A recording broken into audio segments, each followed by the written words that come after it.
The meaning of life, my dear friends, is not the pursuit of happiness. Hindi. Akala nyo ba ang buhay ay parang hanapin ng kaligayahan? Hindi.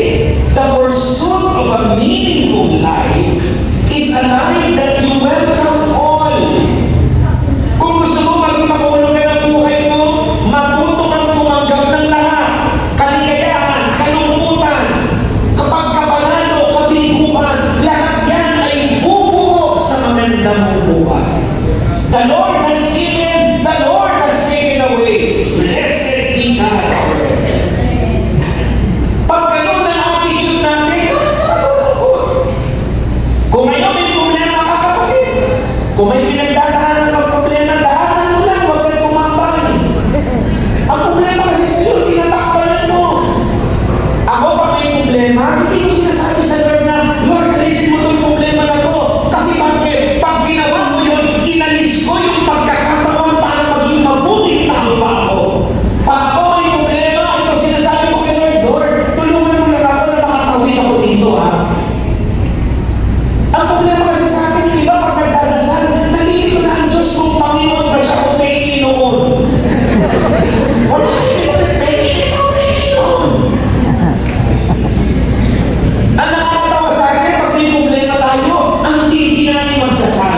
Pero pagkatapos na, hindi na nagdadasal. Kaya kayo si Lord mapagbiro, magandang problema. Paano? Magdasal ka. Kaya nga ako ngayon, pag ako nagsisimba, ako madali ko makita eh. Pag anong araw ngayon, Miyerkules, mamaya sa paklaran ko ako. Kabilang ako pumupunta kasi kapag nandun ako, yung mga tao nagpipicture na parang sa tumindi yung nakita nila.